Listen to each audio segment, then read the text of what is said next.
So good afternoon, everyone.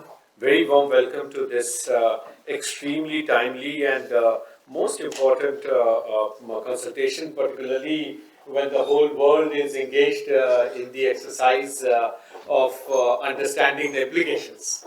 And implications are something that that are come. Nitya, you can please. So everybody is trying to assess where the implications are, what kind of imperatives of various executive orders, and for the first time, world is seeing black and white all the executive orders because the pace at which they are being disseminated is equally high in terms of their history and also in terms of their impact. So I think just people are trying to understand that trade with PM's own presence today, but also trying to see how technology, climate change, which we are not sure whether that is actually happening and if it is required to be addressed.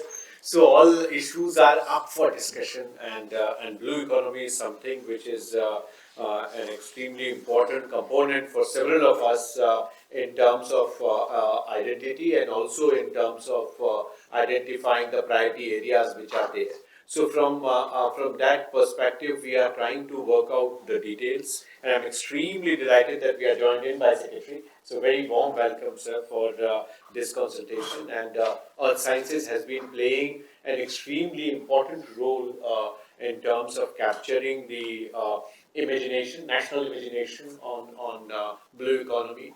The force with which Earth Sciences has taken forward the R&D frontier, bringing in policy measures that are needed, and also in terms of its GDP measurement are issues where Niti Aayog, Earth Sciences are playing an extremely important I would say, pioneering role. The committee that sir, you chaired, Admiral Dhawan led, and that gave its recommendation to Prime Minister's Economic Advisory Council and also to Niti Aayog, has in a way already set out the broad roadmap for maritime security, maritime economy, and also for blue economy. So I think these dimensions are absolutely important. It's very, very relevant today that our very dear friend Dr. Balakrishna Pishupati has taken over as head of UNAP in India after his long stint in Nairobi at the UNAP headquarters, so where he led the policy division of UNAP. And with him, we have been evolving national framework for biodiversity, and it is important for us to see how biodiversity in blue economy is figuring. And just the other day, he had organized a very interesting discussion on how globally we are discussing the biodiversity beyond borders, how the conventions are to be leveraged to support to this discussion and the convention which is coming up. So Global South has to address biodiversity beyond borders, and there again Earth Sciences would play an extremely important role. This year's budget, as all of you might have already noticed, has huge budgetary allocation for the first time on shipbuilding and on maritime trade and deep sea fishing. That itself has come up. So the issues which are relevant for us for biodiversity protection in deep seas is another area that long was getting neglected. Prime Minister mentioned about it last year, and this year's budget has already taken care of that. It is important for us to have today presentation by Dr. Ramakrishnan, who has been heading at Washington as director the Marine Policy Center, which is going to play a key role in Biden administration. You were very closely involved with the way U.S. policies have evolved. Today, if as Wall Street Journal wrote the other day, we are all becoming immune from shocks. So we are not anymore getting shocked. So I do not know what would come up tomorrow. So predictability or non-predictability as predictability is something that we all are ending up with. And this is something that I think would be important in terms of how these discussions take shape and what are the ways we really learn our roadmap that is important for us. Without further ado, let me request respected Secretary Dr. Ravi Chandranji for chairing today's discussion. As we are aware, we would have the special address by Dr. Ramakrishna, and then we have discussants, both Professor Mohanty and Dr. Balakrishna Vishupati, for taking the conversation forward. So, sir, may I request you to take the floor? Thank you. Thank you very much. First of all, thank you for inviting me for this very important discussion. And I really appreciate, especially when our dear friend Professor Ramakrishna is available here so that we can make use of these important things. So first and foremost, when we talk about blue economy, the important thing is, as we know, that there are many of the opportunities as well as many of the challenges. When you talk about opportunity, there are suite of opportunities are available, still we yet to harness. At the same time, it is also comes with some challenges. So I always say that oceans of opportunity, seas of challenges. So that is what we have to face with. Now, when we talk about opportunity, I always feel that three of the major things when we're talking about in futuristic: energy, food, and water. And all these three are important. Over and above, there is an important factor is health. It is called One Health. Health of the human as well as health of the ecosystem. Of course, when we talk about the health, One Health ecosystem, the human is also part of that. So, all these four elements, how it is going to evolve over the period in a climate change scenario. So, energy, water, food, One Health, how it is going to evolve in a changing world. That's a major thing. So for this to address, I think ocean is very important. So for that, you take it either all these parameters, food, energy, and other things. Everything is available, but the only thing is we have to have a sustainably how to utilize. That is a major task. It is not that one-way traffic, it has to be two-way. So how do we health of the ecosystem? Because it is also has a lot of stress oceans facing. Some are climatic stress, some are non-climatic stress. I mean climatic stress, sea level rise, coastal erosion, marine heat wave, cyclone intensities, intensification. There are many things that are happening in the climate ratio.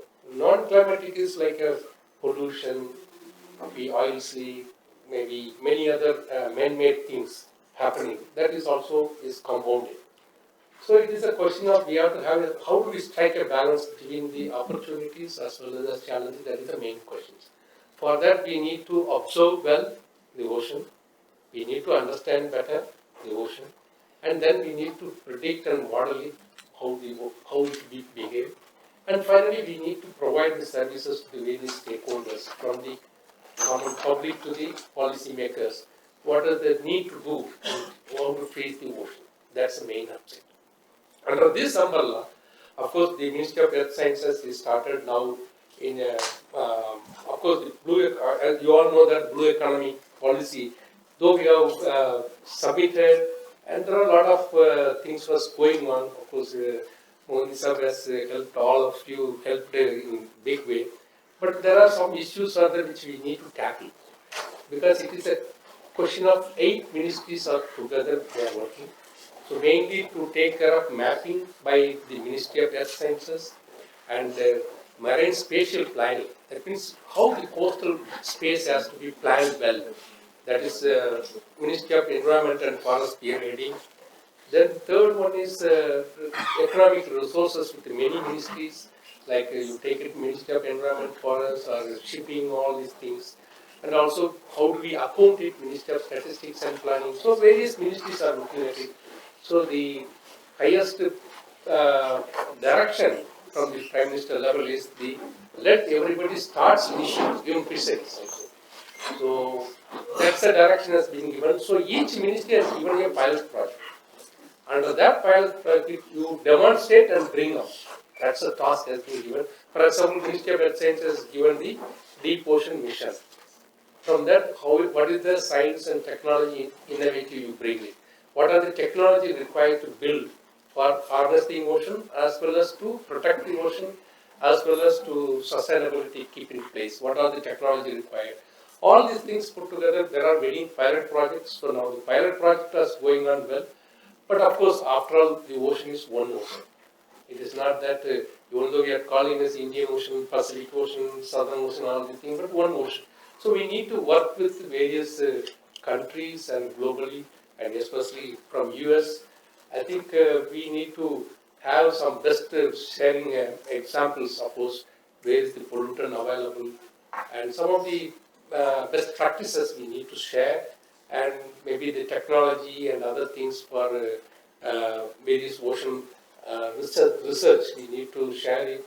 And we are working with NOAA, mainly MOES, and NOAA is very closely working with in various aspects, from the depth of the ocean to the sun. We are working on it, and now we can, maybe we can hear from Professor Ramakrishna how we can better strengthen our relation in terms of, especially mainly focus on this blue economy perspective, how we can do in a better way so that we can enter society. Of course, after all, we need to translate science to services. For that, what we can collectively we can do and save the ocean as well as to harness the ocean. So with this, I thank you once again. Maybe we can discuss once that maybe after your talk or anything. Thank you very much.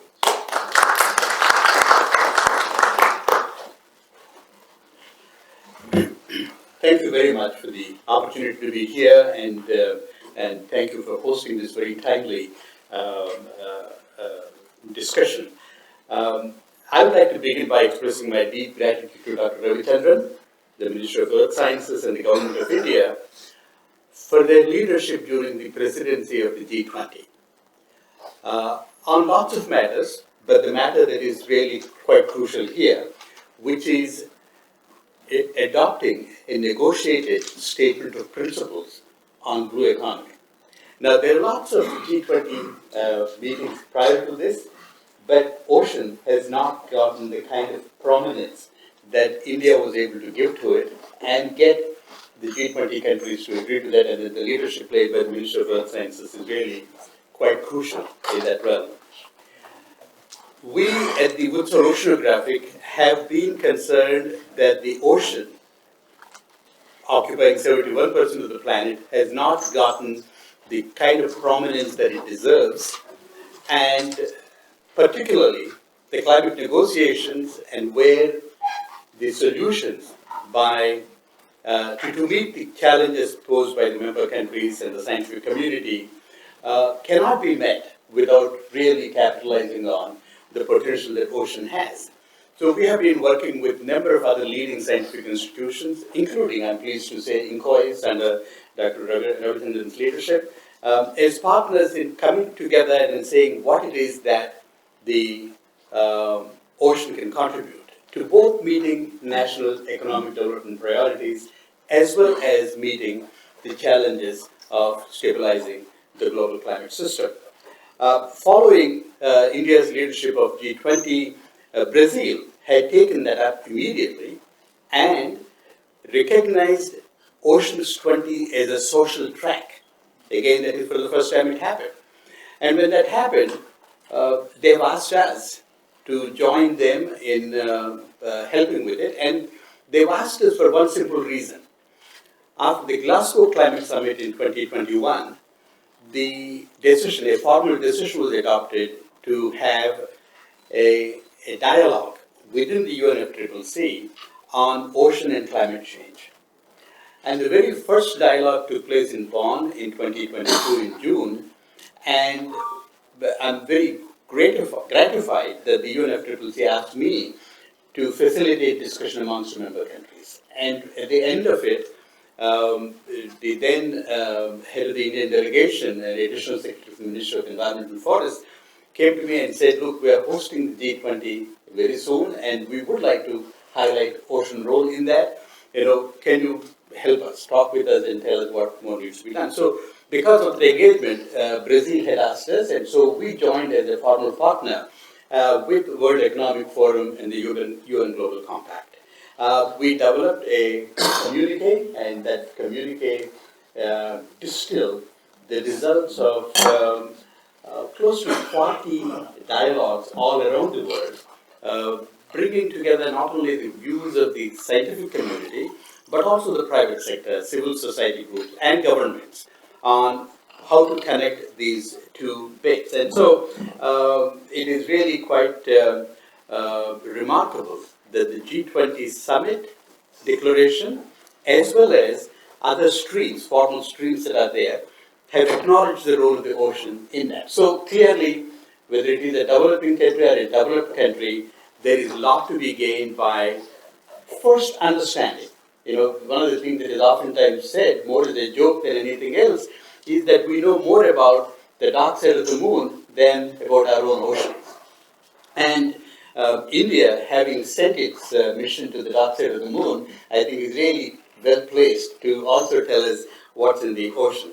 The just concluded Davos World Economic Forum highlighted that not only the blue economy can contribute on an annual basis $2.5 trillion, but in terms of job creation, in terms of reducing the stresses on land and doing various other things, we need to develop a plan, a strategy that A, benefits from all this, and B, maintains the ocean health. It's crucial that we don't do, in terms of solving one problem, creating other problems. So, but it can only be done, as the World Economic Forum says, through collaboration among public, private, and philanthropic sectors to address challenges and seize opportunities.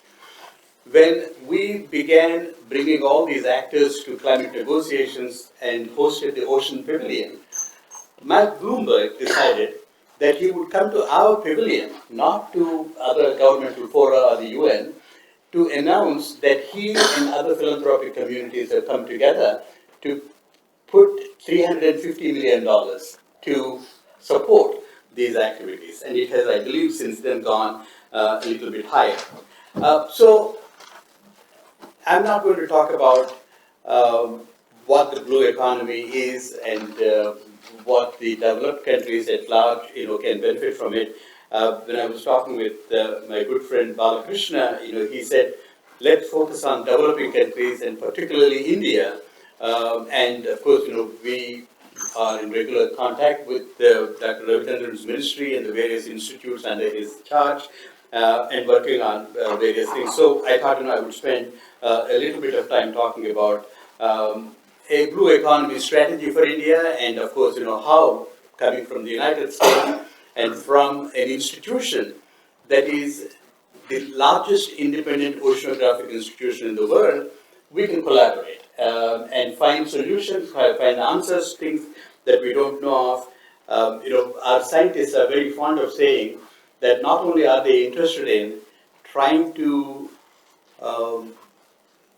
discover the known unknowns, but also work on unknown unknowns, whatever that may mean. But I'm sure they'll tell us that they find it. So, what is the blue economy strategy for India? It is not for me, sitting with such distinguished gathering here to tell you, but I've worked on India before. I was my graduate studies and degree from the Jawaharlal Nehru University, and so the topic and what India does is of great interest to me. Even in all my life that I was abroad, I was thinking of that. So it has 7,500 kilometers of coastline, close to 1,400 islands, 2.4 million square kilometers. Recently, we have upgraded to 11,000. Good. 11,000, good. All right, I'll correct that. So the potential is really quite large. And I've identified basically 6 points, but I want to emphasize on the very first point, because that I think is crucial. If you get the first point right, the others fall into place very easily. And that is a topic of great personal interest to me, governance. Way back in '92, I had the pleasure of working on a book with Professor Oren Young from Dartmouth College on environmental governance, and I've since then been keeping very close contact with that. India has already developed a national blue economy policy through inquiries and through the ministry's work. India has a blue economy vision to 2047 and the deep ocean mission. So what, if I can be so bold as to make one recommendation, it is that India also establish a national blue economy coordination authority. We can come up, play with words, etc. But what it should do is to really oversee multi-sectoral integration. Dr. Ravichandran in his opening remarks talked about already how the various ministries are doing their work, but this needs to be a coordinated effort. There are a number of ministries that one can talk about, but I would say at a minimum it should have the earth sciences, shipping, fisheries, and obviously Ministry of Environment, Forests and Climate Change, and Niti Aayog. So those are, at a minimum, I would say that, as part of this coordination authority. And once you have that, then work on strengthening ocean governance and marine spatial planning. But it is not something that is to be done only by the federal government. For it to truly succeed, it needs to have state governments, local communities, private stakeholders, all of them in that. So that partnership is absolutely vital. And this partnership that I'm talking about and stressing, which is also something that the World Economic Forum stressed in the Davos meeting, is, I think, the kind of partnership we need in terms of collaboration with the United States. As Dr. Chaturvedi had pointed out, the situation in the United States is, I don't know what is the word, volatile, difficult to understand. And I'll tell you, from a personal point of view, my institution receives 85% of its funding from the government. And when Trump's executive order said that he's stopping all this moving forward, we just didn't know what to do. I mean, we have our ships going around. Do you stop them? What about the work that is being carried out with various kinds of financial commitments and whatnot? But leaving that aside, strengthening ocean governance and marine spatial planning by involving these key stakeholders that I mentioned, I think is really crucial. The reason, again, Dr. Ravichandran said, I hope this is a private conversation or not. Okay, good. Dr. Ravichandran said, the work with NOVA, so the big challenge there also was that same thing. When Rick Spinrad was the administrator of NOVA, he was very keen in developing a consortium of ocean leadership. And the reason he wanted to do that was that he said, look, today we are the Democratic administration, tomorrow it's Republican administration, some other party, but we need to make sure that the community is together on this. Once they identify the priorities and say, this is what we need to work on, no matter which government comes, I mean, with Trump administration, it's something quite unique. It is not the case with normal shifts in Democratic and Republican administration. So this is, we need to develop that kind of community. And so that is my main message in terms of the governance part of it, getting that coordinating body to come together. Given the fact that Dr. Ravichandran is sitting right here, I want to talk about strengthening the part about the deep ocean research. So that includes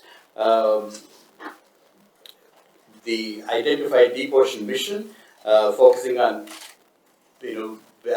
before coming here, I was the National Institute of Oceanography, and learned a great deal more about the plans for seabed mining and the lots that India has already been allocated and how to exploit that.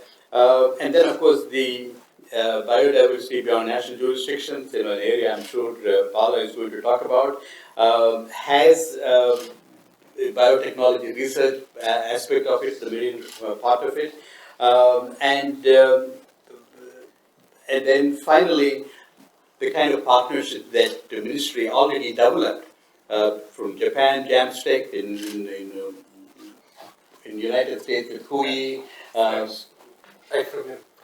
Ifremer from France, and so on. So this is the way to move forward. So those partnerships, both from here to other countries, and of course, it needs not be said, but I will say it. I was at my colleague Dr. Narendra Singh is here, and we were together at the Indian Society of International way back when, and when the Law of the Sea Convention was signed. There was, I believe, a regional conference of Commonwealth heads of state and government where Mrs. Gandhi brought together the heads of state from all the various Pacific Island states.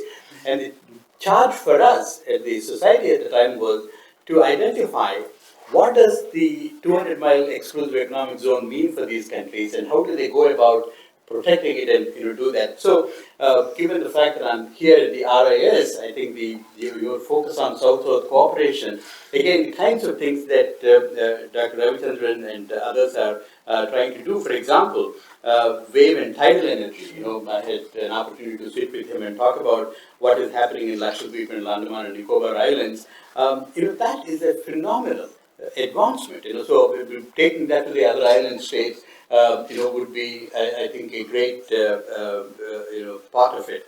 I don't want to take too much time, and so I just want to conclude by saying that the blue economy presents a powerful opportunity for developing countries. It presents an opportunity for all countries, but developing countries more so because they have a lot more things to put in place, and then once they get it right, they can really drive economic transformation, job creation, and climate resilience.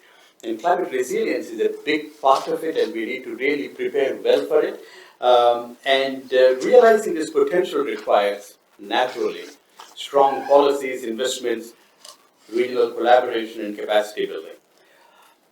Coming specifically to India, India's blue economy has the potential to contribute significantly to GDP growth, employment, and climate resilience, and a holistic approach integrating policy, technology, infrastructure, and sustainability will position India as a global leader in the ocean economy while ensuring long-term environmental and economic security. I will stop there, Dr. Ravichandran and Dr. Chaturvedi. Thank you very much.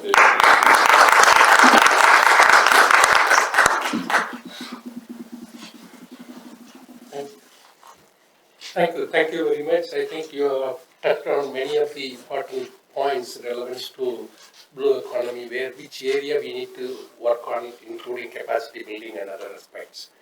So I think we will go on for some discussion points with Dr. Palakna Spati, then later on Mr. Mohanty, then we can have a open discussion. Thank you, Mr. Ravichandran, and very distinguished colleagues. My close friend Dr. Sachin Chaturvedi, Dr. Rama, used to be colleagues at UNAP, but continued the friendship and conversations to them. Great opportunity and pleasure for me to be back here at RIS. Very fond memories of my association for many years with RIS on a number of different things. And of course, Rama actually elaborated a number of different things that are emerging, that are currently being discussed, but also provided a little bit of a context within which we are discussing some of it. So from the UN Environment Programme, as of now, at the global level and at the regional level, specifically within the Pacific and the Caribbean regions, we do have a strong focus supporting countries on issues related to blue economy, ocean economy, sustainable blue economy, that includes issues of financing and all of it. But as of now, because of my new role and responsibility here, my interest of requesting Dr. Sachin Chaturvedi to organize it and also making use of Dr. Ramakrishna's presence here was that a kind of a brainstorming where we can look at also not just contributing, what as UN Environment Programme, but also different things that we do under the multilateral environmental agreements and others, but also to learn from India in terms of a number of these processes that can be taken for countries outside India. Many of you may be aware that blue economy has been a major topic, and we have countries like Seychelles who actually have a full-time minister for blue economy for so many years. And it's just not one country, we have so many countries in the Pacific and the Caribbean that focus on it.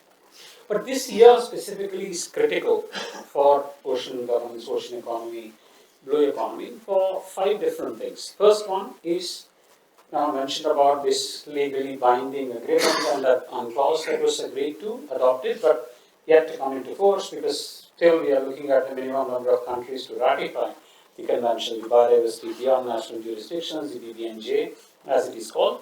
Critically important because for the first time we are looking at a discussion not in the context of biodiversity conservation, but also the economic benefits of prospecting and using the resources beyond national jurisdiction. We never had a governance framework beyond exclusive economic zones. It took about 20 years, but then having worked in Vienna very intimately for this, I will say 14 years, but whatever a number of years, it took a long time for it to be adopted and for it.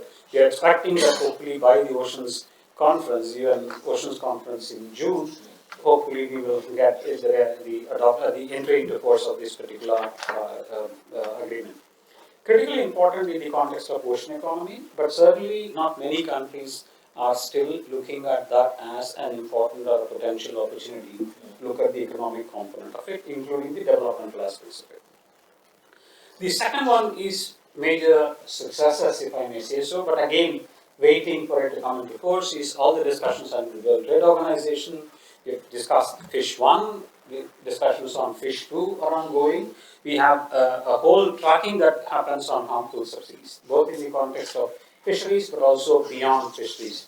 A very, very important topic for countries like India, but certainly learning from India for other countries as well in the way we have handled some of these issues is going to be critically important for this year. The third one, which will also have a significant impact, is the ongoing negotiations for an international legally binding treaty on plastics. Because a lot of time, we do recognize that the economic activity gets directly or indirectly impacted by some of these kinds of, processes. As of now, the member states agreed that they will negotiate and finalize the agreement by 2024, but unfortunately a number of things are still to be discussed and negotiated. So we are looking at 2025 potentially as a year where we will have a little bit more clarity on that. The reason I'm mentioning this is that the regional seas program, the ocean-related elements of it, whether it is plastics or microplastics or any of it on the economic and the livelihood impacts, was a significant trigger for countries to also look at this, just not only the land-based activities, but also a number of ocean-related work. And that's going to have a very big impact on the blue economy, ocean economy discussions. The other one, which is significantly important, I'm sure also from both a political and a technical perspective for India, is the discussions under the International Seabed Authority. Because as of now, we still have not finalized the rules in the context of International Seabed Authority. And that's going to be a very, very important discussion. There is a new colleague, but also she's now the head of International Seabed Authority. So actually, there is going to be a significant focus and an important, because of the strong leadership role that India normally plays, and especially Ministry of Earth Sciences, in terms of the discussions on that. And of course, we do have a couple of events like the Third Oceans Conference, the whole Climate COP. I think you did mention it, if I'm correct. The Climate Change Convention now has woken up to the importance of looking at oceans as an important element of the discussion that we need to have. So in that particular context of so many things that are happening where India can influence, but also India can learn, but also try other countries to learn from these processes, are 3 different things that I thought I'll mention and then stop. One is the kind of expertise that is available in a country like India in the context of discussing ocean governance, ocean economy from a science policy perspective. Because as of now, globally, especially in the context of developing countries or the smaller and developing states, they're called large ocean states. We don't anymore call them SIDS from both the technical and the political viewpoint, is to actually look at what India can offer in terms of strengthening the science policy interface, because a number of the policy making decisions are going to be based on science. So what is the relevance of the science? What kind of science? How is that we can help implement that?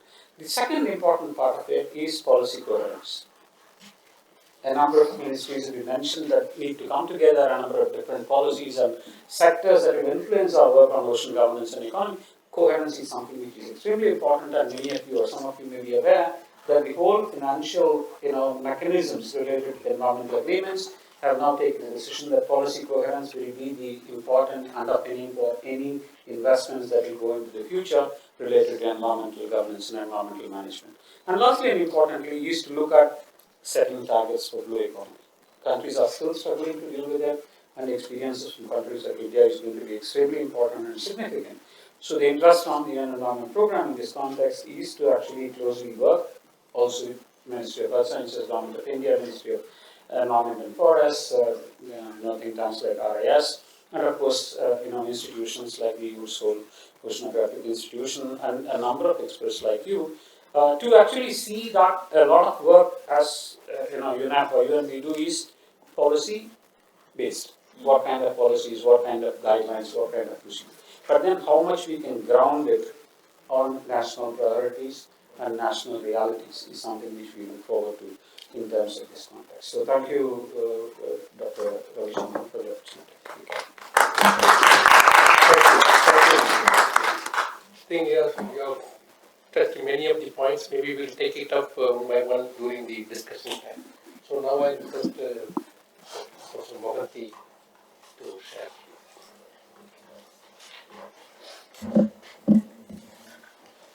So thank you, Dr. Ravichandran, for coming.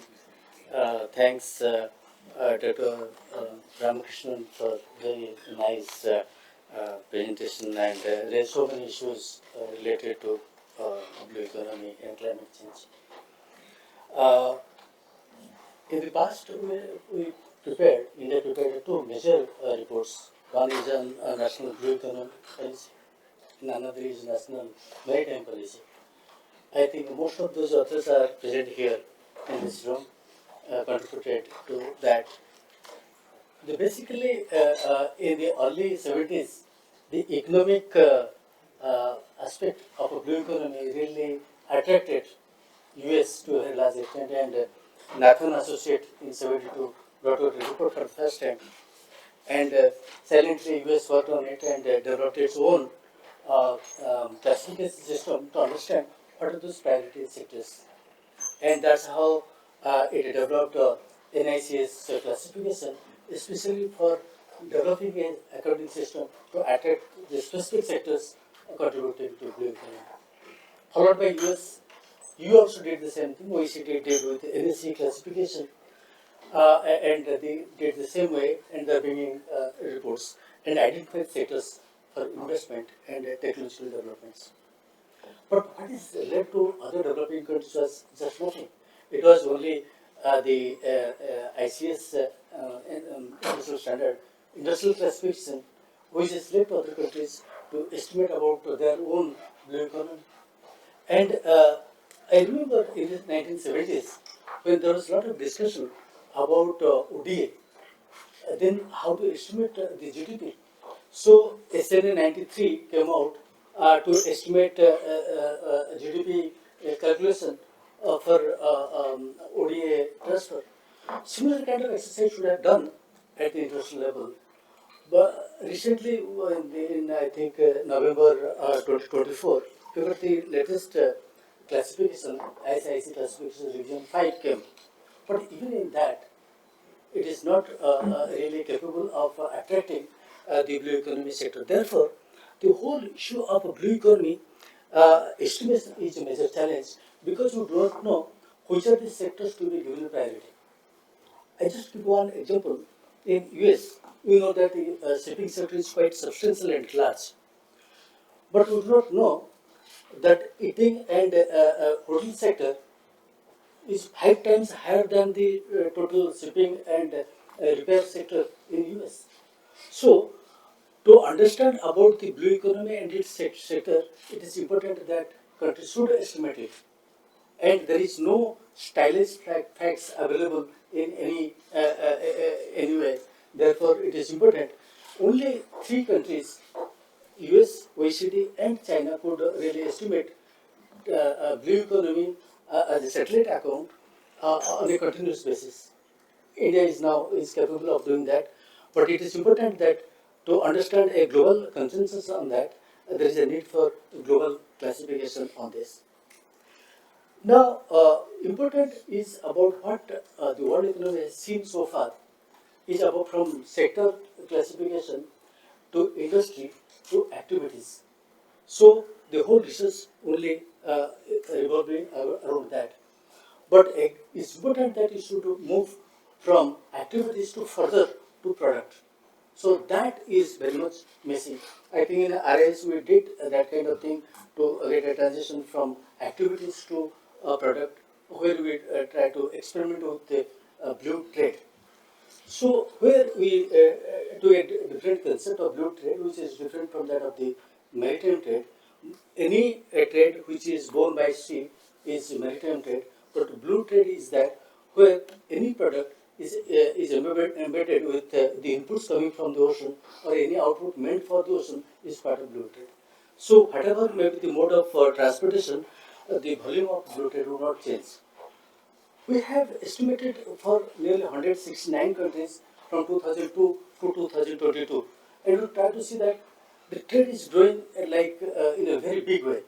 As we know that growth in rate is very high in countries like India and China, but the blue economic growth rate is much higher than the rest of the economy. And similarly, in growth, it is the trade which is the driver of growth, but blue trade is much faster than that of overall trade of the economy. Therefore, blue trade is so important for us. For example, in India, trade is chronically a trade deficit economy in goods, and services it is surplus. But in blue trade, it is trade surplus both in goods and services together. So it is quite critical for many developing countries to see that. So now what is important is that there is area of cooperation. Since you have come from US, there is many areas where we can collaborate. I will cite the trade, investment, and the technology as the three areas where we can really collaborate. Particularly in investment, there are a lot of opportunities in India. There is a big thrust given to the maritime sector, particularly shipbuilding, ship repair, dredging. We have already announced nearly 111 rivers as national waterways. So huge prospects for collaboration and investment in this sector. Pricing mechanism is also very important for technology transfer in the blue economy sector. So that is another area one can think of. In terms of technology development, there is very thin gap between developed and developing countries. I think there is more areas to collaborate, particularly in the area of development of blue products, which are really catching up in the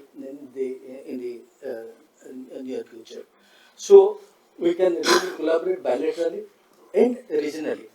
Regionally, IORA is one forum where we have got US as a dialogue partner, and in specific projects, India and other countries can really partner with US in this area. Already mentioned about the laws of the sea. I think can do a lot of things in terms of ABNJ and BBNJ. Thank you. Thank you, Professor Mohanty. I think we heard about various points. Of course, starting from international convention like UNCLOS, various things comes out. Now maybe starting from CLCS, International Seabed Authority, now the new element is BBNJ. As you all know that India has already signed, but we are trying to working on to ratify the BBNJ and other aspects. And there are many other important things. One point is raised that is very attractive is what kind of science and technology which we can as a global South leader, we can offer to large nations, large island nations, sorry, large ocean nations. So, We have to get used to that term now. yeah. Small island to large ocean nation. I think in that aspect, in India, we have unique technology we have developed. That many of you know, I'm not sure, that is called the low temperature thermal desalination plant. That one plant, I don't know how many of you are aware, it provides water, it provides energy, it provides food, and it also provides better health. What I stated earlier, the 5 things, under that, all the things it is scattering this one plant. You set up the plant, so but unfortunately that cannot be set up in mainland. But as a global South leader, be like Seychelles, maybe Mauritius, or some island nations where we need a deep water in very near to the shore, definitely we can produce. I think that is the way we can think of that one. We are advocating that. Definitely we will be happy to go in that direction. And of course, the economy, how do we, accounting framework, it is also evolving. Various kinds we need to work on how the blue economy contribute to the national GDP. The accounting system itself we need to evolve. There is not one country they have done that is not good for us. So not only economic perspective as well as a blue, that is carbon credit and other things we need to put together, we need to think about it. And of course we need to work on this, as I always tell, ocean is one ocean, so we need to have a bilateral, trilateral, multilateral, all these things we need to involve so that we can have a better contribution to the society and keeping the ecosystem intact. I think what we can do is maybe some of the pressing questions we can listen from some of the group, then maybe we can have a finally, at least at the end of the today, if you take some at least three key takeaway points so that we can work on it, that will be useful, so that what time this many people have spent, so that we can have some take-home message. Yes. Thank you very much for Aerospace, Maritime and Defense Studies. I had the privilege to be on part of the drafting committee for the Blue Economy Policy as chairman of one of the subgroups with my colleague Dr. Trivedi, Sachin, everybody else was there. I also had the privilege to draft the National Maritime Policy for the country, which was a very exhaustive 8 reports under different sections, all those which have been mentioned on our maritime interest. And again, Dr. Trivedi was my co-chair. So in all this, what has emerged is that as a maritime nation, India has vast maritime interests which have a vital relationship to the nation's economic growth. And as we defined in our own way, the tenets of the blue economy was the economic development of all our maritime interests, but by optimal utilization of resources and with minimum impact on the environment to ensure sustainable development of the oceans. And as you're all aware, and had been highlighted as well, Dr. Ramakrishna mentioned that this report on the blue economy is very exhaustive, and now Dr. Ravichandran is actually looking at the implementation of all those aspects. And one point, Dr. Ramakrishna, you mentioned was that we needed to have a kind of a core committee to monitor. I must state that one of the recommendations of this policy report was exactly that. And a committee was formed under the aegis of the Niti Aayog, where Dr. Ravichandran there, I remember that because I was privileged to be one of the members as well. But it needs to be pursued because that needs to play a major role in the implementation aspects of all that we have mentioned. Because we are also aware that under the leadership of our Honorable Prime Minister, Mr. Narendra Modi, there have been a series of initiatives for sustainable developments in the maritime domain.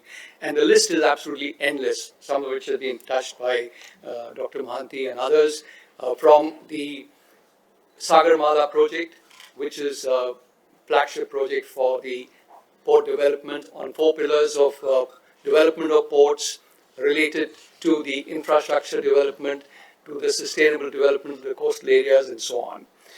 Leading on to the inland waterways, connectivity with the coastline. 96% of India's freight today moves by road or rail, and the aim is to have the connectivity to the hinterland through these ports and increase that movement over water. The shipping industry itself, large enough, 90% of our trade and 77% by value transit by sea, but only 7% is carried on Indian hulls. And therefore, the Honorable Prime Minister himself has taken this initiative for large-scale shipbuilding in India, which is absolutely the opposite of when we look at warship building in India. Today, warship building in India, we have over 60 ships and submarines under construction in Indian shipyards, ranging from aircraft carrier to frigates, destroyers, submarines, including nuclear submarines. But not the same story on the commercial side. And I think under the impetus that the Honorable Prime Minister has given, the proposal has been for a national shipbuilding plan, and ships of the future will need to be built on energy efficiency design index so that they conform to the blue economy rules. Issues related to fishing, which was mentioned, we're going in for deep sea. Earlier, fish in deep Indian waters were dying of old age because we largely did coastal fishing. Yes. Now we are focusing on deep sea and sustainable fishing. Development of all our islands, where a very comprehensive plan has been made out by the government for not only just security, but the economic sustenance, environment preservation, as well as the cultural and social sustenance. And transshipment hubs are coming up, connectivity is coming up, controlled ecotourism is coming up in the islands. Renewable sources of ocean energy happen. So taking on from all this, we were actually working on a global maritime accord, which I discussed with the Honorable Secretary, Dr. Ravichandran as well, which is basically, and will come up with an action plan to counter the detrimental impacts of global warming and climate change by leveraging the oceans. Because the key to global warming and climate change lies in the oceans and is normally overlooked, because while oceans are essential to life on Earth, we just take them for granted that they are providing 50% of oxygen and absorbing silently 30% of the carbon and the other gases.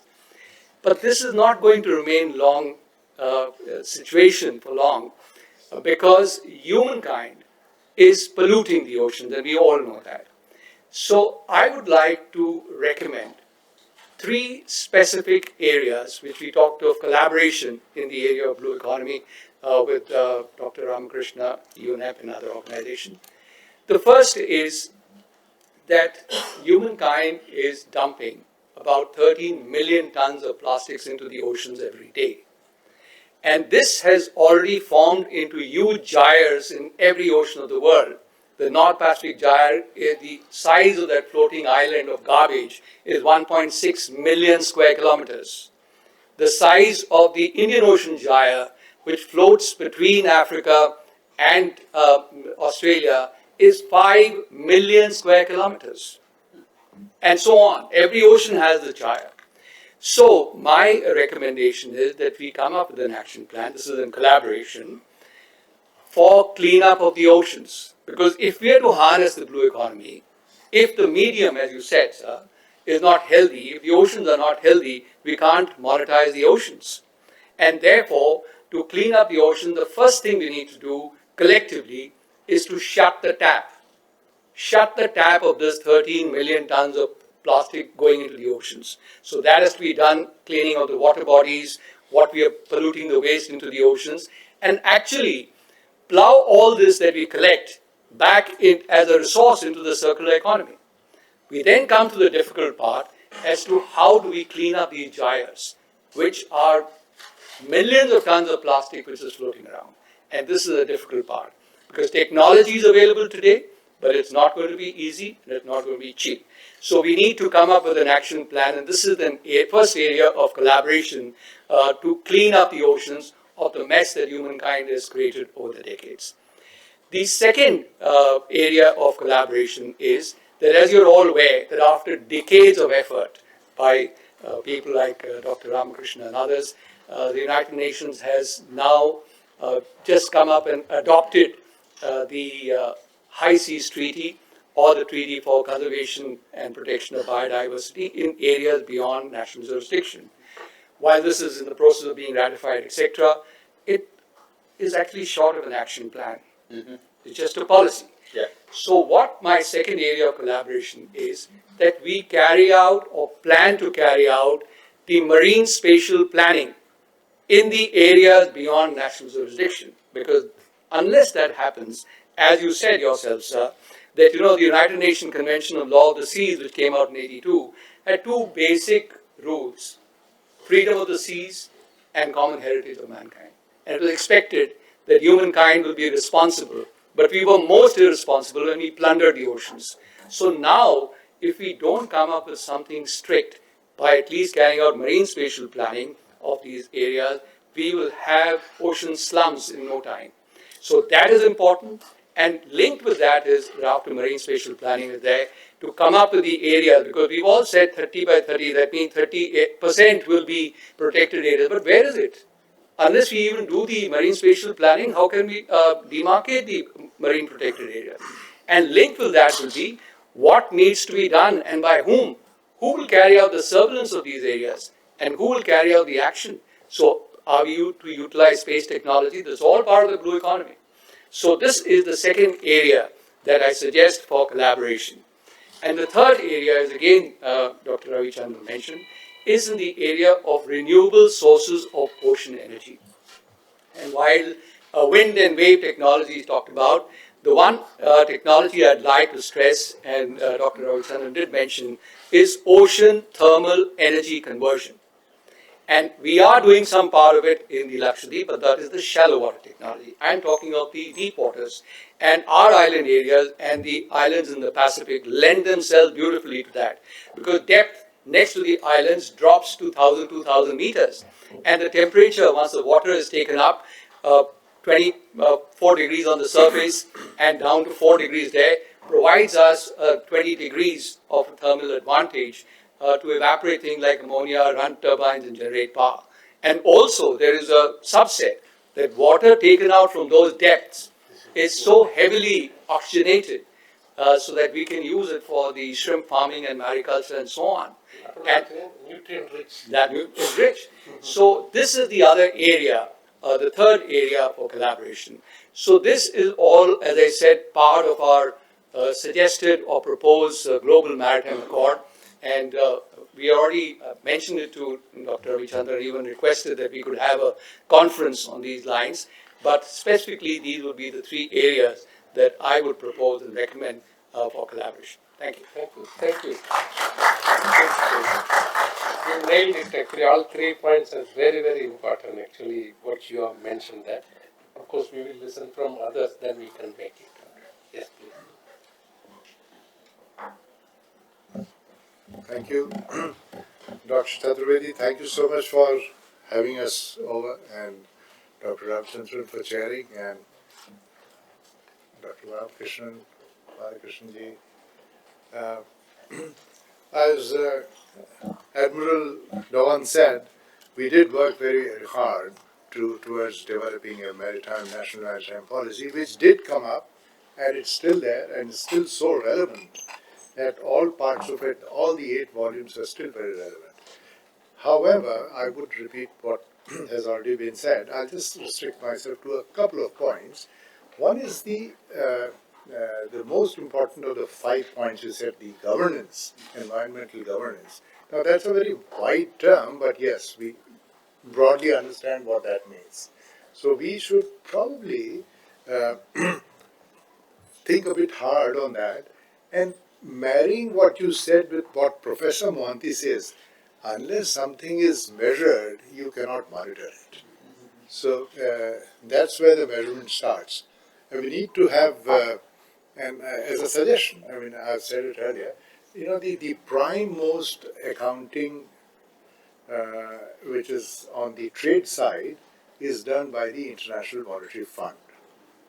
Those are the figures which most countries, it's like the general accounting standards which countries adopt, and those are the norms which are basically set up by the, I think we need to enter that domain sometimes. Because Professor Monti has done a lot of research, and I know it for sure as personal, I've been working with him on this, is breaking it down to the last bit so that the contribution of the blue economy can be measured properly, and then we can monitor it or give it a shape in terms of policy at the top level of the government. That said, one more thing I thought of the three or four agencies that you mentioned, I think Ministry of Mines is also a very critical player because they are dealing with the offshore mining. And that, with the help of coordination with all the top ministries or related ministries, the ISBA, the Seabed Authority, working with MOES and the Ministry of Mines, now they are really going in for leasing. This is on the inside the EEZ lease out. Now that is probably going. If that happens, it'll be prospecting and then mining. It'll take time, but that'll be an immediate boost to the numbers that the blue economy contribute to the gross to the national income. So that area has to be kept under watch, and that's a very valuable area. ISBA has, I believe, granted a prospecting license to China, something like 200 square kilometers near Zanzibar or something, but we still haven't got a prospecting license of the EEZ. I don't know, I mean, we have now. Okay. And then we spoke about the coordinated approach, which Admiral Dhawan said that out of this draft national maritime policy, which was adopted by the NITI Aayog and then presented to the cabinet, one point was accepted was the setting of this coordination mechanism. And he very rightly said, well, it has to be more active and more targeted, and maybe they should set targets for all the ministries. For example, they should set a target for Ministry of Mines that these offshore mines have to be signed and off by a particular date or by a month or a year. And similarly for other ministries, fisheries and related ministries, Home Ministry for the coastal stuff, and it's only petrochemical and other shipping ministry and things like that. So that kind of a thing has to be there, that unless you set a target, what use is the coordination mechanism? You just ask a meeting, people, they tell what they've done, and then they go back to the ministry and then put it back and get back to parliament questions and other things. So nothing happens. And that's what I'm seeing, because having been part of the government, I think a directed, targeted, focused approach does get work out for the ministries. If it is not done, people just meander here and there. Talking of partners, this is my last point, that talking of partners, yesterday I had a private lunch with the Secretary General of Commonwealth, where some people spoke of Commonwealth, etc. Commonwealth Secretariat has a blue charter, and Commonwealth has 56 countries, which we don't, Commonwealth is no longer where you put the Queen's symbol on the top. Some may want to, some may don't want to do, but we are all members. And India is a great contributor to it, and Indians have, presence in all. So Commonwealth, the discussion came up, why was Commonwealth so important during Ramphal's time? He was the Secretary General of Commonwealth, if you remember. Why was it such a big talking point? The Commonwealth heads of government meetings were very big things. Now, I think heads of government, even from India, just the foreign minister probably goes. And so India can take a lead in the Commonwealth, and they have a blue charter. So you have an automatic group of 56 countries, including all the Isle countries that Dr. Ravichandran mentioned, for all sorts of projects and all blue economy experimentation and innovations and all that. So Commonwealth Secretariat could be, I'm actually going to speak to Dr. Chaturvedi also about how to do it, but there is a big resource there, and we should dig deep into it. Thank you so much.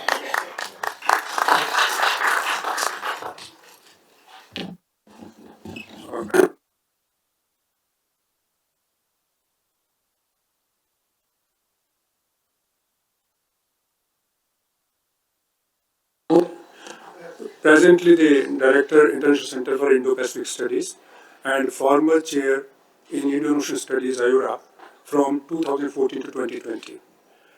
And I'm happy that what is being discussed here with regard to the ocean governance, and as so many predecessors have said, I remember that sometime in October 2018, I sent a 40-page note to the Ministry of External Affairs, Government of India, New Delhi, based on my experience in the 22 countries of IORA, because at that time there were 22 countries. France joined when I left IORA in January 2021. That we should have a coordinating type of thing. So that is the need, you see. The first thing is that India should have a coordinating blue economy committee, authority, and that I remember I delivered a talk on 10th of February. I mentioned there in the Vivekananda Institute that there is a need for such type of thing. So I think one common intake of this meeting is that this should be pursued at the highest possible level. The second thing, I will be precise because I know all the details. The second thing is, I agree with Professor Mohanty, and I may point out that we wrote the first book, Handbook of Blue Economy of the Indian Ocean Region, in which Professor Mohanty contributed a paper measuring the blue economy.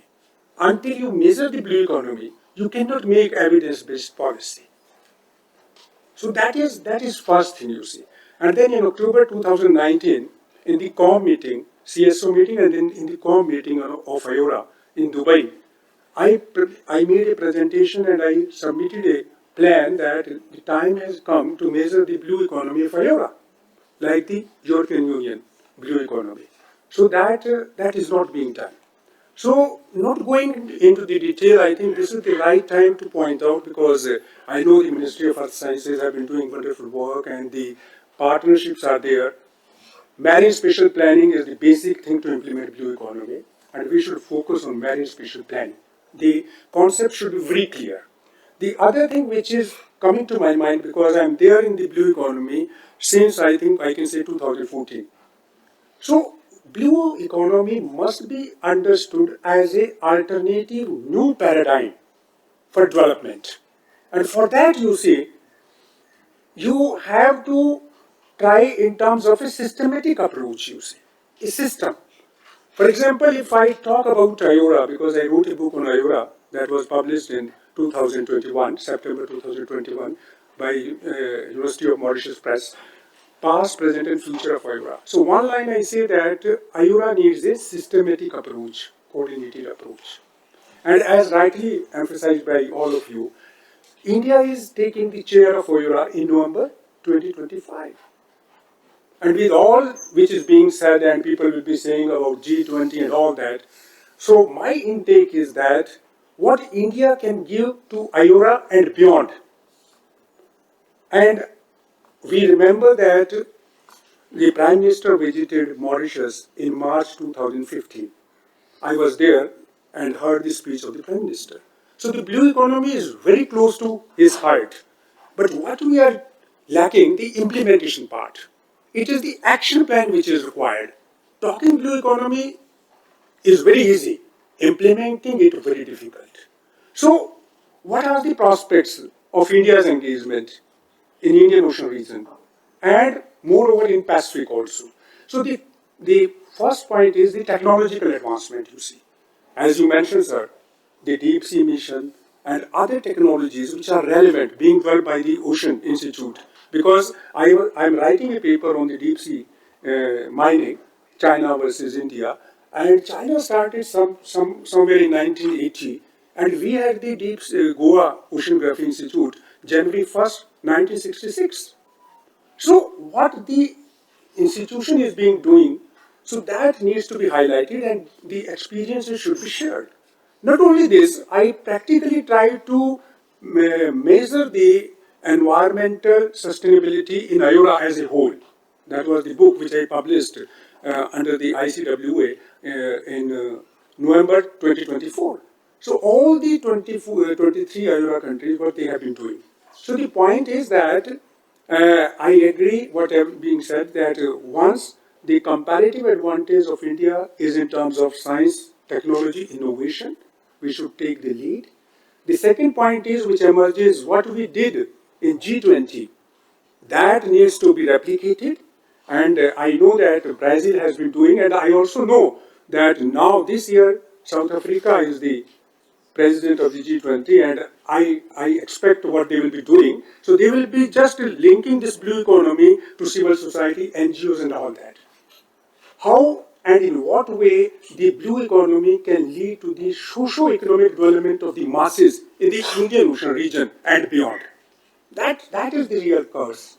And as rightly mentioned, that there is a greater possibility, and the title is that, there is a greater possibility of cooperation between USA and India. And USA is the dialogue partner of IORA. I remember that US contributed 1 million for the women empowerment long back in 2019. So I had a meeting with the US embassy in Mauritius. We were there in Mauritius in June 2023. So I think the time is very good. And being the Quad member and all that, you see, the time is good that US and India should come forward and pave the way for the Indian Ocean Rim Association to implement the blue economy, because the last point, in Perth, Australia, 9th October 2014, we adopted the economic declaration, and nothing is being implemented.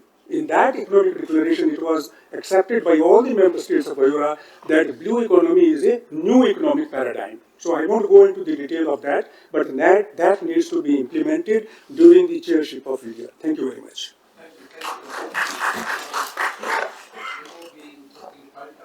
From IORA perspective, when we are going to take a lead on that, I think we have to seriously think on some of the major initiatives. So is there anyone, especially youngsters also? Yes. Yeah, we can go ahead. I'm Vice Admiral S.N. Gurmade, former Vice Chief of the Naval Staff. So my point is, relevant point brought up by Admiral Dhawan and others, basically to ensure that blue economy is a success, I think we need to progress on blue diplomacy. And blue diplomacy is through, of course, IORA is one of the major tenets of the blue diplomacy, which needs to be taken forward and what has been listed alright. Then India's neighborhood first policy, the Sagar security for growth, security and growth for all in the region, which has been implemented from 2015, which is another part of this diplomacy, and IPOI, Indo-Pacific Oceans Initiative.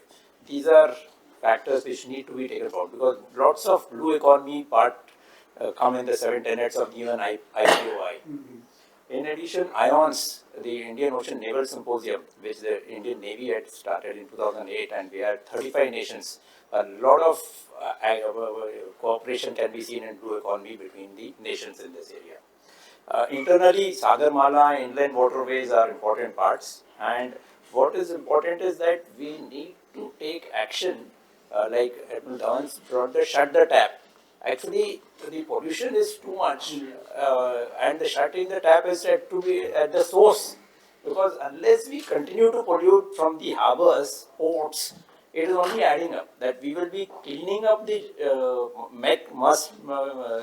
muck already, but there will be additions which will be coming. So there has to be strong action from the land, from all the places, that it has to stop from there and clean up the oceans. Otherwise, we'll clean up and we'll keep dirtying. I think that continues in our own system. So, and there has to be very, very strict enforcement on this. And it must be started quickly, because it's getting late. The MARPOL compliance of all ports is a must. You can't have 2-3 ports complying and then rest is happening that way. we also need to utilize the area which has been allocated to India in central Indian Ocean. For years we have been there. Of course, the Deep Ocean Mission is a great initiative, but we need to utilize because there is something which is lying with us. And the thrust which has been given to shipbuilding and repair in the present budget, I think that takes forward. I think there is these are the points I think I just want to Thank you. Thank you. Thank you, Chair. I'm Ruchita Berry, Senior Fellow at the Vivekananda International Foundation, and I was also part of the working group while we were drafting the blue economy policy for our country. So I'm really happy that we are here and discussing this very crucial issue, and there's no doubt blue economy, the centrality of blue economy in India's policy making. Nobody has any doubt about that, and given the fact that Prime Minister Modi has mentioned several times that blue chakra in our national flag denotes that how crucial it is for our country. So blue economy is no denying that blue economy, development of blue economy is central for our government. But it's really important that since we are discussing India-US collaboration on this, that we develop a roadmap of cooperation between India and US on how to do it. We've already done that with France, and similarly we need to develop a roadmap. And so today's discussion is important. I would say that we were talking about various ministries and various organizations which are already part of the coordination committee. We also have various issues that may come up in terms of collaboration between India and US. One of that is, I think, marine tourism that is picking up in a big way, and US has a long history of development of that, and given the fact that India is now focusing on developing its maritime tourism sector, both in terms of inland and sea tourism, I think a collaboration with US in this sector would be very important. And secondly, the point raised by Mr. Ramakrishna and you also that that given the fact that India is now putting itself as the leader of the global south, whatever we do and how do we protect ourselves in the blue economy sector, what are the areas in which India can collaborate with the other countries in the global south, in Africa, Asia, Latin America. The R&D aspect of research, innovation, science and technology is something which is very important, and I think this would be a way forward for collaboration. I will stop. Thank you. Thank you very much. Somebody youngster come back. Yeah. Both. Good afternoon, sir. My name is Mayank and I'm a researcher here at RIS. The need for a coordination mechanism has been touched upon by various speakers. I'll just add here that not only is there a need for coordination between multiple central ministries, but also coordination between center and states. And that will be trickier to achieve in a federal structure like India. Thank you.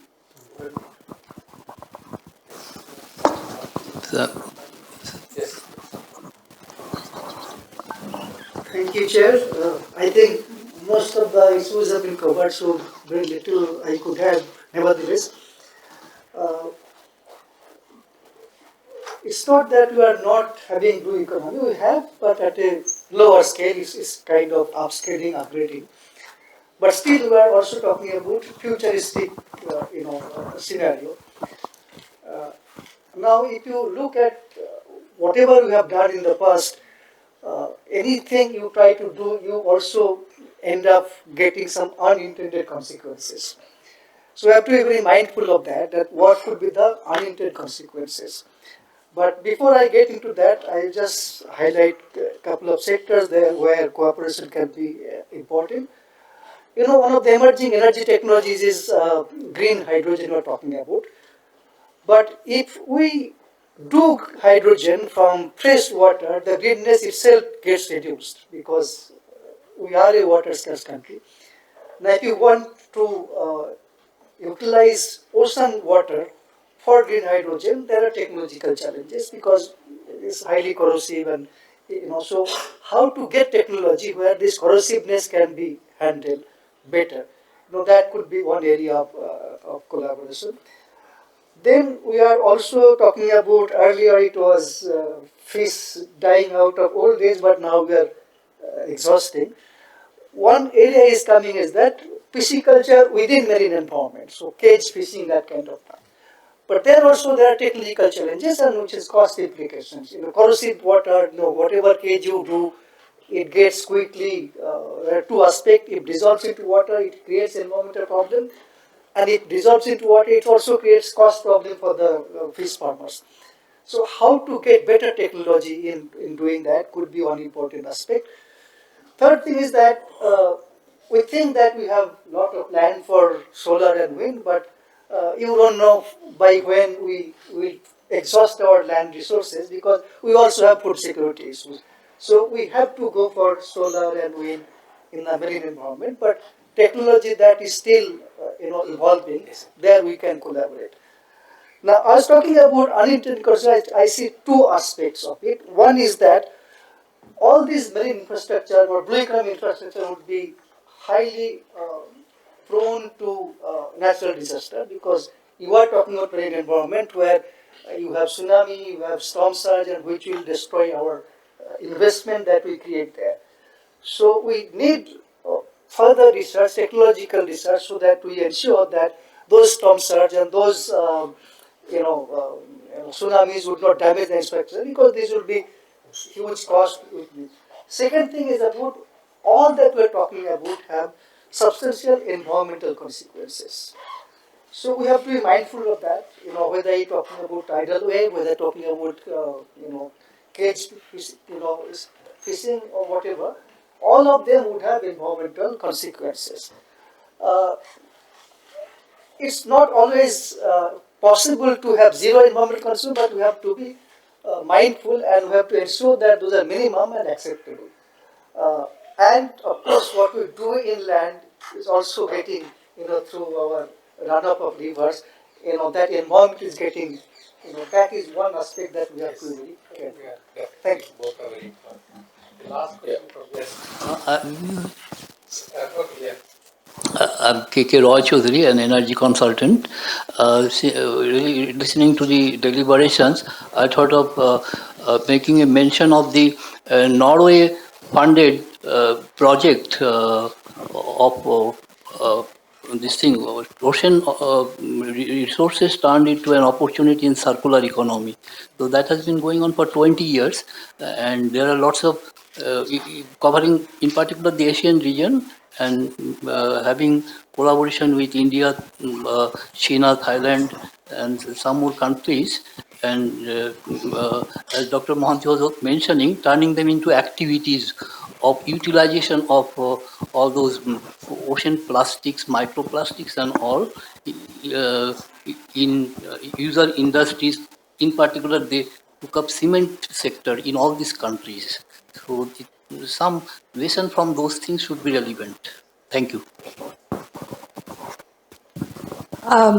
Hello, great discussion, great pleasure listening to the eminent panelists today. I am Dr. Anupama. I am a consultant at RIS, and one of the things that we work over here is on science diplomacy. So my humble intervention is from that point of view also. So there's been a movement from the conservative Republicans in the US to shut down NOAA, saying that it's become redundant. So as of last week, the NOAA's Fisheries Department, they have received a direction to limit interactions with foreign nationals. This means that it's bad news for diplomacy, and India is going to have to overcome some challenges when it comes to, it's not continuing maybe as business as usual is what I'm seeing. On the other hand, you can see that in between NASA and ISRO, there's a good equation that is built over the years. For example, NISA, the NASA ISRO synthetic aperture radar is going to launch in the next few months. And that's going to be a good opportunity to build collaboration in oceanography. If I could just pose one quick question also. So in the UNEP discussion that our respected DG sir and Dr. Pisupati had participated in a few weeks back, A point that came up was that maybe to view oceans or biodiversity as carbon sink is a restricted view. If it could be elaborated on why that's a restricted view. Thank you. Okay, there are many questions posed on it, and of course, there are many points we have already discussed, and many of you may have rightly pointed out various important things. Maybe, I don't know, somebody has noted down all these points. If it is not there, maybe we can bring out some of the things, document things. Many of the useful suggestions has been given. Of course, you are talking about, you are telling about green hydrogen and other things. So this is also, again, once you are talking about water, so energy is there, then once energy is there, you can get the fresh water. Once the fresh water is there, then you can get a hydrogen. Once you have hydrogen, then energy is available. I am sure that even future, maybe not only future, now also the data storage or computing devices will be secretly ocean bed because of the cooling. And already people have started, now already in the energy format also. Have any quick points I would like to request Professor Ramakrishna to make it. Thank you very much, Dr. Ravichandran. This is a fascinating discussion, and I'm most grateful to you for all of your various interventions. And I have taken some notes, and there's a lot to follow up on that. I just want to react to it from a different angle right now and bring it back to some of the key points that are made here. When I began this conversation, I said that ocean has not been recognized for what it is worth in various international negotiations.